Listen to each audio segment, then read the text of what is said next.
Alright, everybody, welcome back to another episode of the Bonus Point. Today we have the usual episode that we usually like to do on our Tuesdays, which is just recapping the weekend. As usual, I don't really like to show off my team. It's not so much that I've been doing air shit or whatever, it's just because I think that it have a lot more benefit to just going through each game on the weekend and letting all know what I think about each player, whether they're in form or the form, and what's going on with the fixture swings and whatnot, okay? Before we actually get into it, I want to say that we had yet another weekend where the most popular players did not seem to perform too well. This weekend we have a lot of popular players actually blanking, with a few big names returning. If it was part of the Liverpool team, you definitely got a return this weekend. So we're talking Salah, Mane, Firmino, Trent, Robbo, all those guys managed to get some sort of return. But that was about it in terms of big names returning. Oh, and also Kane and KDB got stuff this weekend, but that was basically it in terms of big names this weekend. We had a lot of rotation, especially from the bigger clubs. That is kind of normal following our international break, especially where we had South American players playing right up until that game week deadline. So a lot of South American players weren't able to come back into the Premier League in time to play this weekend. So those rotations are pretty normal and kind of standard following our international break, especially for the bigger teams. The last thing that I would say is that the Champions League is going on right now, so just pay attention to that. It's good to look at Champions League for form, to see who's starting in these bigger teams, and also for injuries. So yeah, pay attention to the Champions League if you could. If not, I'll just tell you all what I think about it on Tuesday anyway. That's about it. So now we're going to go into that game week recap.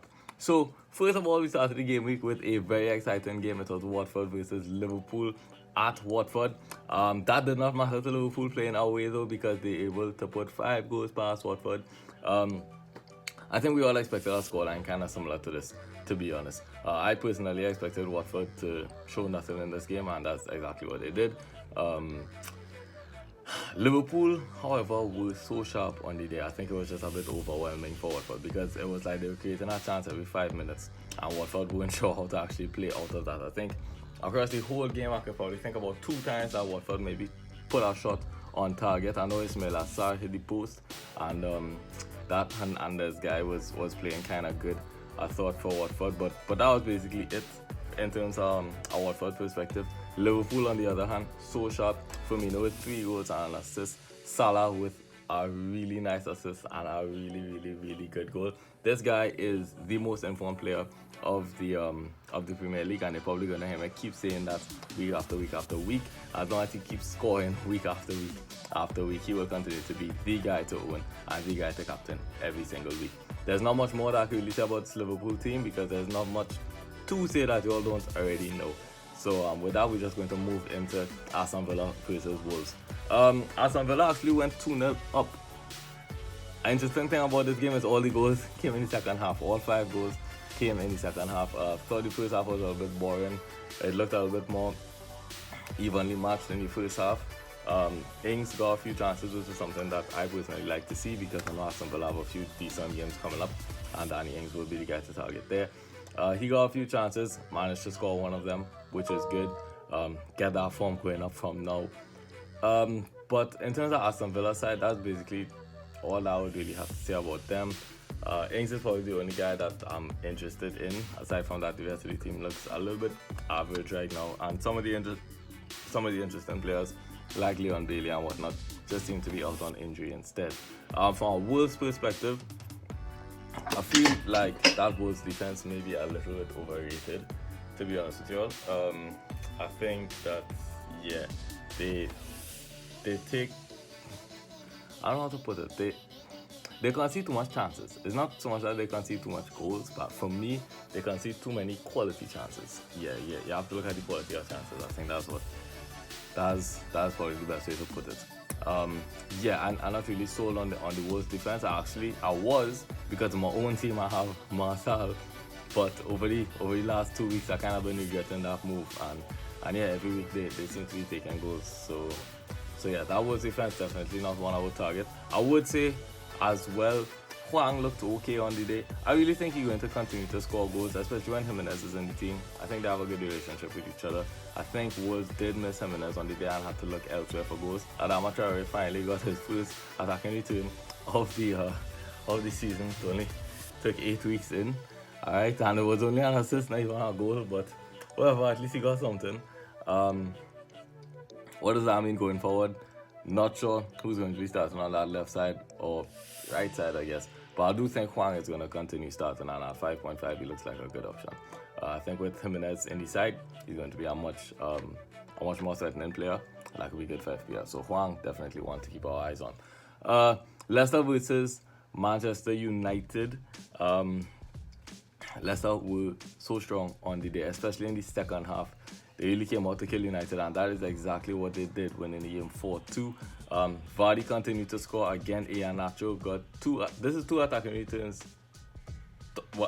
Two attacking returns in 2 games for Iheanacho, and it's 2 starts for Iheanacho as well, back to back. So definitely someone that I would be looking at. I know a lot of people are talking about Vardy, but when we look at what Iheanacho did last season, we know what he's capable of doing as long as he manages to string the starts together. I think that he could actually be the one to watch rather than Vardy, as long as he manages to keep starting. Continuing from a Leicester perspective, I don't think that their defense is one to watch. They continue to concede goals every single weekend, and as I said in the past, and I'll continue to say, I think that Leicester defense is one that we could actually target when our teams are going up against Leicester. From Manchester United perspective, we know that they got hit with injuries, but it was a very poor performance. I think Ronaldo was completely out of the game. Jadon Sancho not in the game. I was actually looking at the game with a friend, and when Rashford was getting warmed up on the bench, I was thinking, okay, Sancho is probably going to come off. My friend's comment was, Sancho's not even in the game. I was like, yeah, he is. He actually right there. We did not even notice that Sancho was playing at the time. It's not looking too good for Sancho right now. Manchester United need to find a way to get that guy going. One bright thing from United though is that Rashford is back, and it only took him a few minutes to actually get a goal as well. In terms of FPL, I personally think Rashford is a decent FPL option. He's a little bit expensive, but when the fixtures turn and you start looking at some of the United assets, you're talking Fernandes, Ronaldo, all those guys are well over 10 million. Now Rashford at 9.3 starts looking a little bit better, right? So yeah, Rashford definitely one we could look at for when United's fixtures turn.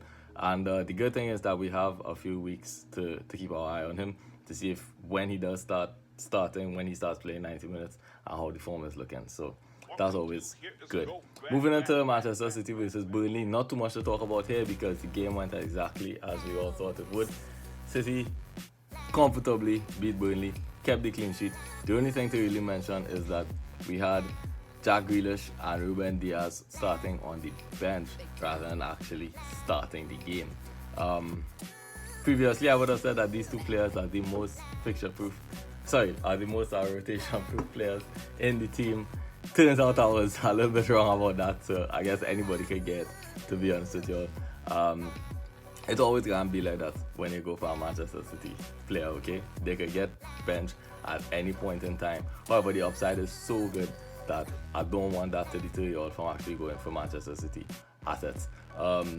At the moment, Cancelo looks pretty good to continue starting. I would say the same about Ruben Diaz. And Jack Grealish is actually playing right now while I'm recording this video. So he started in the Champions League. So yeah, Pep did not forget about him. Maybe it was just a case of the man needed to rest because he did play about 10-11 games in a row. He also played for England. So yeah. Phil Foden looking pretty good, got another return over the weekend against Burnley. It was an assist, it was a bit of an FPL assist, but I think he was looking lively. I really like the angles that he'd be able to create for himself. And as long as he continues to start, I think that he should be in our team because it's Manchester City, it's an attacking player for Manchester City, and this is a much more goal-oriented player as compared to Jack Grealish. So I think he might even be a better option than Grealish if he continues to start games. Norwich versus Brighton, not too much to report here. It was a pretty boring game and finished 0-0. Brighton, I think, are pretty lucky to come away with a clean sheet because Josh Sargent actually messed up one of the greatest chances that I think I've ever seen get messed up live, in front of my own eyes. Yeah, I don't know how he did not roll the ball into an empty net it just didn't happen. So yeah, Brighton pretty lucky. What does that mean for the Brighton defense? Doesn't really mean anything, to be honest. They will continue to be a good defense. I think Robert Sanchez and Shane Duffy will continue to be good assets throughout the rest of the season. Good, not great assets. When we talk about Norwich, that's 2 clean sheets back to back. That doesn't mean shit. This is still probably the worst team in the league. They switched to 5 in the back to try to get a few more points, but at some point you do need to come out and actually try to play football, actually try to score goals, and it's at that point that teams will be scoring against Norwich.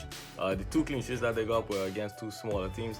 As soon as they have to play a big team again, which will be Chelsea next weekend, I really think that they're gonna get on up, and there's nothing that they can really do about it. Moving on to Southampton versus Leeds, another pretty standard game here. To be honest with you all, I didn't actually look at this game. I only got to see the highlights of this one. Southampton looked okay, and at the end, I think it was Borja. I'm not sure how to pronounce his name. He managed to score the goal. Nathan Redmond with an assist. There's no one from Southampton attacking wise that I would really tell you what to go for. But Livermore with another return. This guy is actually just too good at this point. No one knows where he came from, but he just came into the Southampton team playing right back, and all of a sudden he's one of the most highly owned players in the FPL. So yeah, Livermore definitely someone that I might even be starting next week. Who knows? But yeah, really happy to have owned that guy, and he came in clutch for me this weekend. Leeds had to play their B team. You know, we had Rafinha out because he was playing for Brazil. We had Bamford out because he's still injured. Luke Ayling, I think, is on surgery, and one of their defenders was also out. I can't remember which one it was. Anyway, they basically played the B team and weren't able to create much chances. It kind of goes like that for Leeds, especially when Rafinha and Bamford are not there.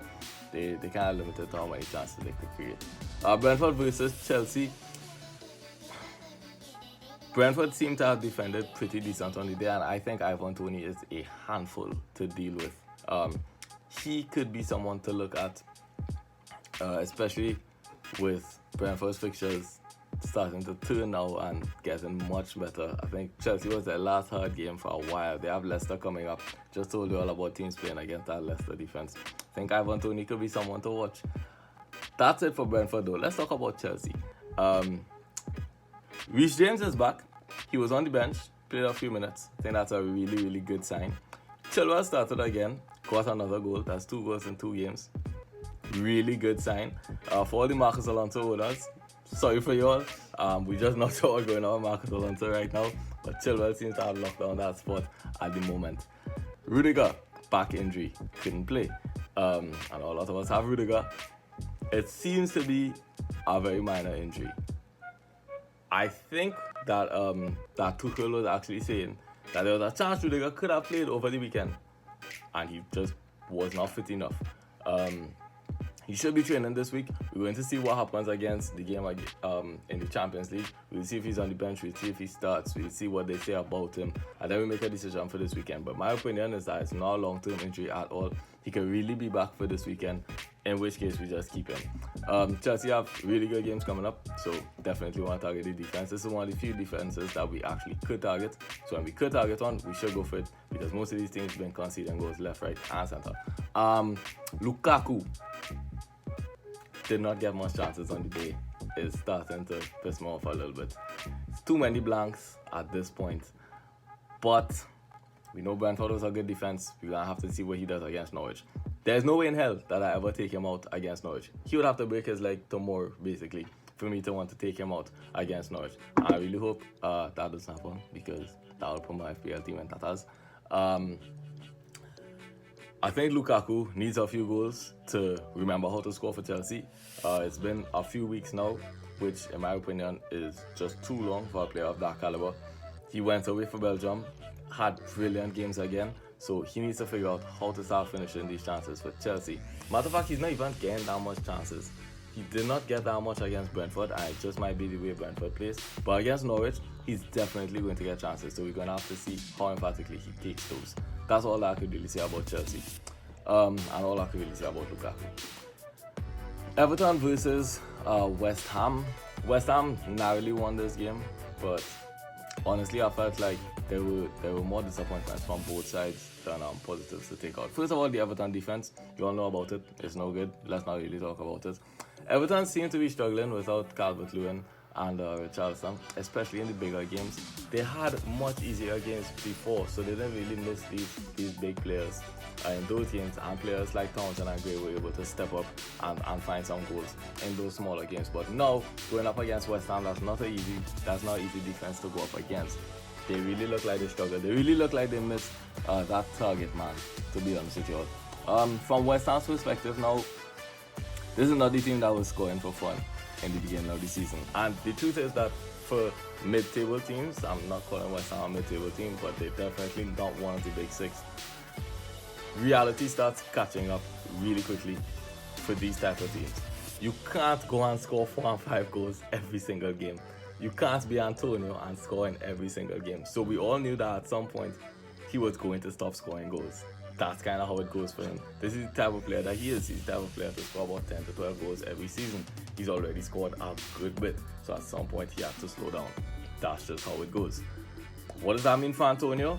It could mean that he could be on the chopping block coming up. West Ham have harder games, and I think for West Ham, the fixtures really do matter. It's not a team like Manchester City or Liverpool or even Chelsea where you could say that they are fixture proof. West Ham is definitely not. There are some harder games coming up. We're going to have to take out their assets and just switch them with players that have easier games. That's literally how the game is. Alright, that's how to play the game. So yeah, for Antonio, I don't think that you should be too worried about selling him. That's how it goes. You could always buy him back when the fixtures turn again. I understand that he's a very dangerous player, but he's coming up against harder teams and harder defenses now. And on the day against Everton, which is not even that much of a great defense, he barely got any chances. And I felt it was the same thing in the last game as well. Barely got any chances. So yeah, I don't think that we should be too worried about selling Antonio. I know that we usually like to hold on to players that have been good for us in the past, but this is how the game goes. And even myself, I get caught up in that trap sometimes. I think that it might be time to just let go Antonio for a few weeks, and then we can always get him back if he's showing like some signs of life. Alright? Newcastle versus Tottenham. The main thing to report here is that Harry Kane finally scored. I know most of us were just itching and waiting for Kane to finally score a goal. It only took him 8 weeks, by the way, to score that first goal of the Premier League, and hopefully there'll be a lot more to come. He definitely has some catching up to do, so hopefully we'll be seeing him and bag some goals really soon. Felt that he played good on the day. He got a goal and an assist. For Son, who else does he assist? Son also scored again. When it comes to Kane versus Son, it's a tough one because it's situational. At face value, I want to say that Son is the better asset because he's cheaper, he scored more goals, he gets more involved. However, most of us have Lukaku. That means it's just one transfer over to Kane, whereas it's probably 2 transfers over to Son. So that's something that I had to think about as well. At the moment, I might be leaning towards getting Kane for my particular team, for my particular situation. But if you could afford Son, if you could get him without spending points, I would say go ahead and go and get Son because he's cheaper, scored more goals, seems to be more involved. I think Son is the better one for the upcoming fixture swing. And then finally, we have Arsenal versus Crystal Palace. This was a really nice game to watch. Crystal Palace seemed to have won the game in the midfield a little bit. I know they scored 2 goals against Arsenal. However, I feel like these are 2 nothing goals in my opinion. They came from, first of all, 2 sloppy turnovers from the Arsenal midfield.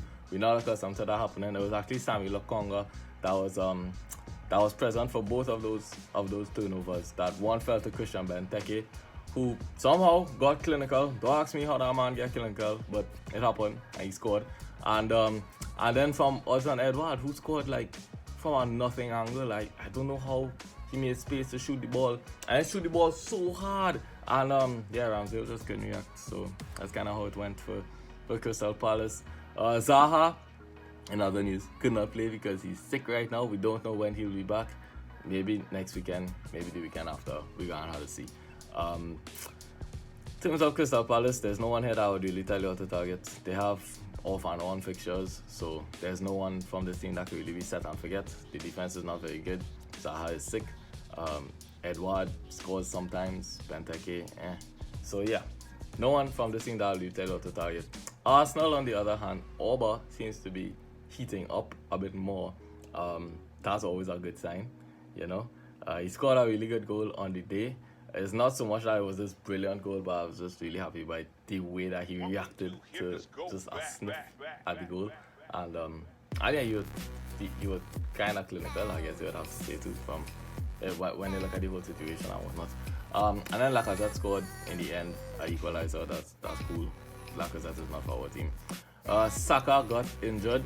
Doesn't seem to be too serious though, so if you have Saka, I would just wait and see what happens and what they say for this weekend. It was just a kick on his calf.